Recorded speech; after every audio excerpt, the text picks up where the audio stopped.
There are moments in ancient stories when the veil between heaven and earth feels unbearably thin. When the air itself seems to remember a war no human eyes witnessed, yet the echoes still tremble beneath the world we walk on. And this is one of those moments shrouded in dust, sealed in fragments of forgotten writings, whispered in the margins of old manuscripts that dare to describe a conflict between realms. It begins with a chilling silence, the kind that presses against the chest like a warning, and it unfolds in the shadow of an ancient king whose wisdom shook nations and an archangel whose presence bent the horizon. This is not a tale of myth versus scripture, it is the tension that lives in the space between them, a story told in the old traditions about what happened when heaven's mightiest warrior crossed paths with forces Solomon himself once bound. And if you let yourself listen closely, you may sense the gravity of a war far older and far stranger than most would dare believe. Solomon's rise had already become the wonder of nations. His throne gleamed like dawn, his judgments carried the weight of divine precision, and stories of his extraordinary insight traveled across deserts and seas. But what the outside world did not see was the strange heaviness that sometimes settled over the king, as if his wisdom allowed him to see too much shadows no mortal ruler was meant to perceive.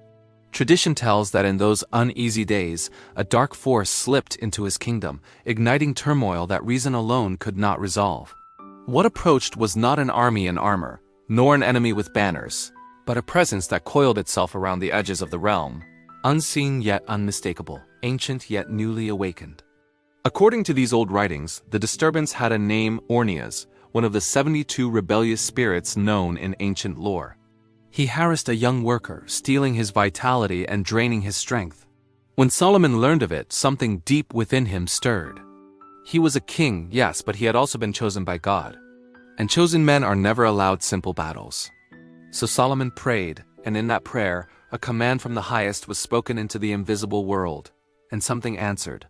The story says Michael, the great prince of heaven, the warrior whose very presence shatters the tremors of darkness, descended like a blade of white flame.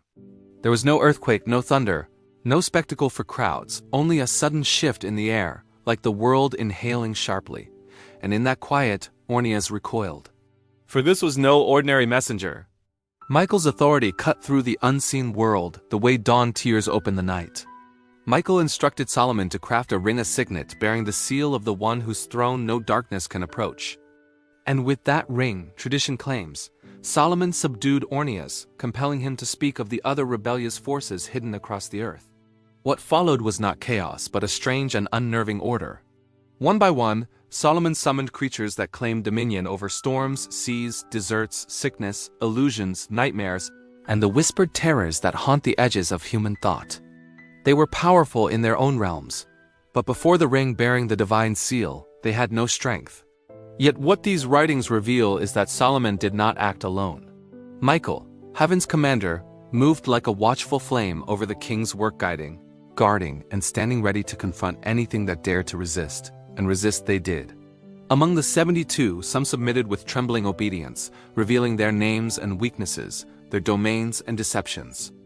Others snarled in defiance, attempting to twist the king's mind or lash out with illusions sharp enough to wound the soul. But the moment any dared to strike, the air would flash with a presence too immense to face. Michael did not speak often. He didn't need to. His silence was an unbearable pressure that subdued even the boldest of these ancient rebels. There is a moment in the old traditions where the war becomes more than collection and command. It says that one spirit, Asmodeus, fierce and blinding in his fury, refused to bow. He rose like a storm boiling from the horizon, all venom and defiance. Solomon stood firm, the ring blazing with divine authority. But even the king, with all his wisdom, felt the shock of Asmodeus's power. The chamber trembled. The air thickened. It was the kind of presence that turns courage brittle. And then Michael moved. The way the story tells it, the archangel did not draw a sword, his authority was the sword. Light that looked like judgment itself flared around him. Time seemed to falter. Asmodeus's roar tore through the walls, but the moment Michael stepped forward, the demon's power dissolved like smoke whipped away by wind. No creature of rebellion, no matter how ancient, can stand unshielded before heaven's chosen general. And so Asmodeus fell, not by force, but by the unbearable weight of divine presence, subdued and bound like the others. By the time Solomon had completed the task, the 72 spirits were sealed, their influence restrained, their chaos subdued beneath a wisdom not his own. The king's reign stabilized. The shadows that once slithered at the edges of Jerusalem retreated into silence. But there's more, because the ending of this story is not as triumphant as one might expect. Tradition says that Solomon's heart, once ablaze with reverence, began to fade. Wealth softened his vigilance. Alliances blurred his devotion. He allowed distractions to enter the sphere that should have remained sacred. And slowly, almost imperceptibly, cracks formed in the spiritual authority he had once been entrusted with. The seals held, but the king faltered. Michael, who had watched over Solomon like a sentry of invisible fire, withdrew. Not in anger, not in abandonment, but in solemn acknowledgement of the king's choices. Heaven never forces worship. It recognizes when a heart drifts, even one as gifted as Solomon's.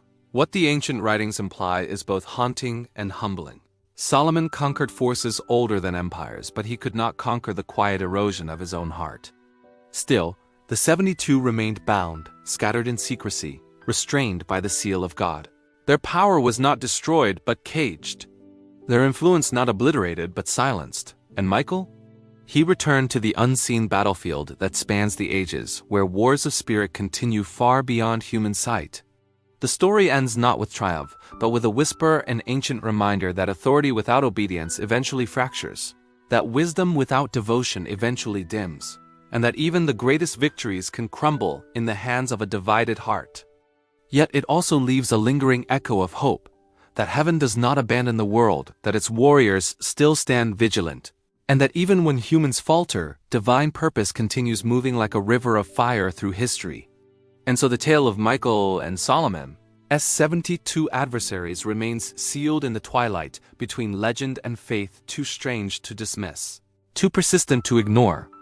A fragment of spiritual memory that reminds us of an unseen conflict, a divine warrior, a gifted king, and a war far older and far closer than most will ever realize.